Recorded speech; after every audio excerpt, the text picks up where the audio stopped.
बिस्मिल्लाहिर्रहमानिर्रहीम। अस्सलाम वालेकुम स्टूडेंट्स, उम्मीद है कि आप सब खैरियत से होंगे।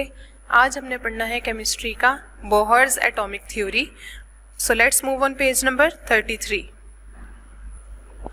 अच्छा जी, अब तो हो गया रदरफोर्ड का मॉडल रिजेक्ट, तो अब आ गई बोहर की एटॉमिक थ्योरी के बोहर ने भी अब एटम को डिफाइन किया है, बताया है कि हर चीज़ को मद्देनज़र रखते हुए जो गलतियां रदरफोर्ड ने की, जो गलतियां जे थॉमसन ने की, उन सारी गलतियों को मद्देनज़र रखकर बोहर ने एक एटॉमिक थ्योरी पेश की जिसका नाम था बोहर्स एटॉमिक थ्योरी। अब हम इसको पढ़ते हैं। Keeping in view the defects in Rutherford's atomic model, Niels Bohr, ये इसका पूरा नाम था, presented another model of atom in 1913। 1913 में जो नाइल बोहर था उसने एक मॉडल पेश किया, किसकी? रदरफोर्ड के एटॉमिक मॉडल के डिफेक्ट्स को मद्देनजर रखते हुए। The quantum theory of Max Planck, Max Planck कह सकते हैं या मैक्स प्लांक भी कह सकते हैं आप लोग, इट डिपेंड्स अपॉन यू। अच्छा जी, मैक्स प्लांक जो था ये एक साइंटिस्ट था, उसने एक थ्योरी पेश की थी जिसका नाम था quantum theory. Was used as foundation for this model, इस मॉडल के लिए एक बुनियाद बनी। बोहर ने क्या किया? इस थ्योरी को यूज़ किया अपने एटॉमिक थ्योरी पेश करने के लिए, अपनी थ्योरी पेश करने के लिए इसकी थ्योरी के कुछ पॉइंट्स यूज़ किए। According to Bohr's model, revolving electron in an atom does not absorb or emit energy continuously। उसने कहा बोहर के मुताबिक कि एक इलेक्ट्रॉन जब अपने एटम के शेल्स में रिवॉल्व कर रहा होता है, घूम रहा होता है, तो वो अपनी एनर्जी मुसलसल ना तो रिलीज़ कर रहा होता है ना एब्जॉर्ब कर रहा होता है। अब ऐसा तो नहीं है कि मुसलसल ही कोई एनर्जी रिलीज़ करी जाए। अगर वो मुसलसल रिलीज़ करेगा तो एट द एंड वो न्यूक्लियस में गिर जाएगा, और अगर वो मुसलसल एब्जॉर्ब करी जाएगा तो वो ज़्यादा स्ट्रॉन्ग बनी जाएगा। ठीक है, उसने कहा कि कोई भी इलेक्ट्रॉन मुसलसल एनर्जी रिलीज़ या एब्जॉर्ब नहीं करता। The energy of a revolving electron is quantized. Quantized का मतलब होता है फिक्स करना, लिमिट करना, किसी चीज़ को लिमिटेड करना कि फिक्स एनर्जी है, क्वांटाइज्ड है। ये नहीं है कि वो कहीं से भी एनर्जी उठाकर ले लें या किसी को भी एनर्जी अपनी दे दे, नहीं, जस्ट क्वांटाइज्ड है, फिक्स है, as it revolves only in orbits of fixed energy.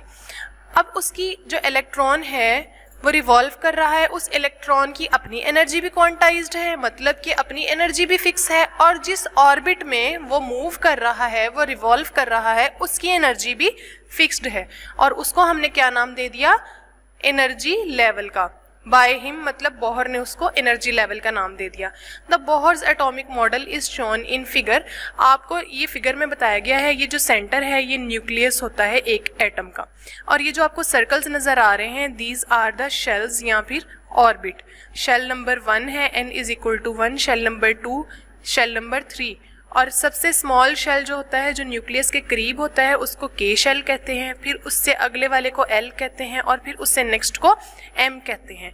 और एक बात ये आप लोगों ने जहन में रखनी है, जो शेल न्यूक्लियस के करीब होगा उसकी एनर्जी सबसे ज़्यादा लो होगी।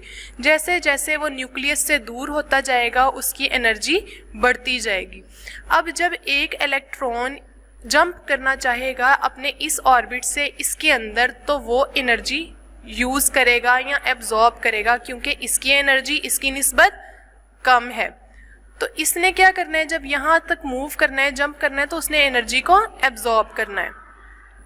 अब अगर ये सबसे आखिर वाले जो है शेल में मौजूद है इलेक्ट्रॉन और इसकी एनर्जी ज़्यादा है, अब इसने सबसे फर्स्ट वाले शेल में मूव करना है, तो जाहिर है इसकी एनर्जी कम है। ऐसा तो नहीं हो सकता कि हाई एनर्जी वाला इलेक्ट्रॉन लोअर एनर्जी वाले शेल के अंदर एग्जिस्ट कर जाए, नो।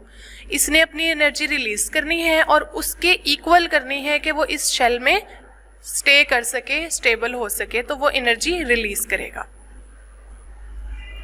अच्छा जी, अब हमने बोहर के जो एटॉमिक मॉडल है उसने पेश किया था, वो किन किन वजूहात की बिना पर पेश किया था, उसके पोस्टुलेट्स या उसकी प्रॉपर्टीज़ या पॉइंट्स हम पढ़ने जा रहे हैं। सबसे पहला पॉइंट है, the hydrogen atom consist of a tiny nucleus and electrons are revolving in one of the circular orbits of radius r around the nucleus.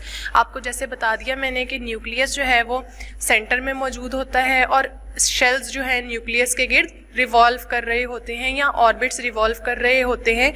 उसने एग्जाम्पल दी है कि हाइड्रोजन के पास सिर्फ हाइड्रोजन एक बहुत छोटा सा एलिमेंट है या मॉलिक्यूल है, उसका एक बहुत छोटा सा न्यूक्लियस होता है और उसके जो इलेक्ट्रॉन्स होते हैं वो उसके किसी एक ऑर्बिट में रिवॉल्व कर रहे होते हैं, ठीक है। और उस ऑर्बिट का रेडियस उसने ना r से मेंशन किया है, ठीक है। रेडियस होता है डायमीटर का हाफ, मतलब कि सेंटर से यहाँ तक का फासला रेडियस कहलाता है। ओके, अब सेकंड पॉइंट है each orbit has a fixed energy that is quantized. जैसे मैंने आपको पहले बताया कि उसने हर शेल की, ऑर्बिट की, हर इलेक्ट्रॉन की एनर्जी क्वांटाइज्ड कर दी है, फिक्स कर दी है, और वो उस एनर्जी से ना तो एक्सीड कर सकता है, मतलब कि ना तो आगे जा सकता है ना पीछे आ सकता है, ठीक है। As long as electrons remain in a particular orbit it does not radiate और एब्जॉर्ब एनर्जी। सपोज करें कि अगर एक इलेक्ट्रॉन है वो इस शेल में, के शेल में मूव कर रहा है, तो वो इसी में मूव करी जाएगा और उसको इसमें मूव करने के लिए किसी भी एनर्जी की ज़रूरत नहीं होगी। हाँ, एनर्जी एब्जॉर्ब या रिलीज तब करेगा जब वो एक शेल से दूसरे में जंप करेगा। जस्ट अपने ही शेल में रिवॉल्व करने के लिए उसको एनर्जी रेडिएट या इमिट या एब्जॉर्ब करने की कोई ज़रूरत नहीं है। द एनर्जी इज इमिटेड और absorbed only when an electron jumps from one orbit to another. ये बात मैंने बता दी कि एनर्जी तब ही इमिट होगी या एब्जॉर्ब होगी या फिर रेडिएट होगी जब एक इलेक्ट्रॉन ने जंप करना है एक ऑर्बिट से दूसरे ऑर्बिट की तरफ। अब फोर्थ पॉइंट है when an electron jumps from lower orbit to higher orbit. जब एक इलेक्ट्रॉन लोअर ऑर्बिट, मतलब कि वो उस ऑर्बिट से जंप करेगा जो न्यूक्लियस के करीब है, टू हायर ऑर्बिट जो न्यूक्लियस से दूर है, इट एब्जॉर्ब एनर्जी, ये एनर्जी को एब्जॉर्ब करेगा। And when it jumps from higher orbit to the lower orbit it radiates energy. जब किसी हायर से लोअर में जाएगा, ये बात आपको मैंने शुरू में बता दी थी कि उसने छोटे वाले लेवल पे जाने के लिए अपनी एनर्जी को रिमूव करना होता है, रेडिएट करना होता है, इमिट करना होता है, ताकि ये उस थोड़ी एनर्जी वाले शेल में स्टेबल हो सके। दिस चेंज इन एनर्जी, अब चेंज आ गया ना एनर्जी में, एक शेल से होते हुए जब वो दूसरे शेल में जाएगा तो उसमें एनर्जी चेंज तो आएगा, या तो कम होगी या ज़्यादा होगी। उसको हमने शो करना है डेल्टा ई से। ये जो ट्रायंगल बनी हुई है, this is stands for delta. Delta E is given by following Planck's equation. Planck ने जो इक्वेशन दी थी, अब बोहर ने वो यूज़ की है। हमने शुरू में पढ़ा था कि उसने प्लांक्स, जो मैक्स प्लांक साइंटिस्ट था, उसके कुछ मॉडल्स थे, उसने उनको देखते हुए ये मॉडल बनाया था। तो उसने उसकी ये इक्वेशन उठाई, delta E is equal to E2 minus E1 is equal to HV, where H is the Planck's constant, where H is the Planck's constant, और इसकी वैल्यू क्या है 6.63 इंटू 10⁻34 JS।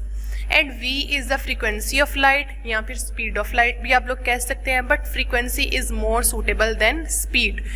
अच्छा जी, अब लास्ट पॉइंट है electron can revolve only in orbits of a fixed angular movement MVR। Angular movement को उसने MVR से डिनोट किया है। इसका क्या मतलब है कि अगर एक इलेक्ट्रॉन एक शेल के अंदर रिवॉल्व कर रहा है तो उसका एक फिक्स्ड एंगुलर सिस्टम चल रहा है। उसने ये नहीं करना कि वो यहाँ से यहाँ पे आ जाए, ऐसा तो नहीं है कि वो इस दरमियानी स्पेस में आ जाए, नो। उसने इस एंगुलर मूवमेंट में ही फिक्स तौर पे रिवॉल्व होते रहना है। उसने अपनी जगह से नहीं हिलना जब तक कि उसको किसी और शेल में जंप करने की ज़रूरत पेश नहीं आती, ठीक है। MVR जो है उसने एंगुलर मूवमेंट शो किया है, and this is equals to NH/2π, where n is the quantum number, या फिर एनर्जी नंबर कह सकते हैं, या फिर ऑर्बिट नंबर कह सकते हैं, जिसकी वैल्यू हो सकती है 1, 2, 3 एंड सो ऑन। इसको आप शेल नंबर भी कह सकते हैं, जैसे कि ऊपर मेंशन किया गया था, shell number 1, shell number 2 and shell number 3। So बच्चों, आज हम यहाँ पे अपने लेक्चर को वाइंड अप करते हैं। आप लोगों ने इस लेक्चर को बहुत गौर से देखना है, इनकी वैल्यूज़ को अच्छे तरीके से याद करना है। ये पहले से थोड़ा सा डिफ़िकल्ट और थोड़ा सा डिफरेंट है, वर्ड्स थोड़े से न्यू हैं, आप लोगों ने इसको अच्छे तरीके से याद करने की कोशिश करनी है। मिलते हैं अगली वीडियो में, तब तक के लिए स्टे ब्लेस्ड, अल्लाह हाफिज़।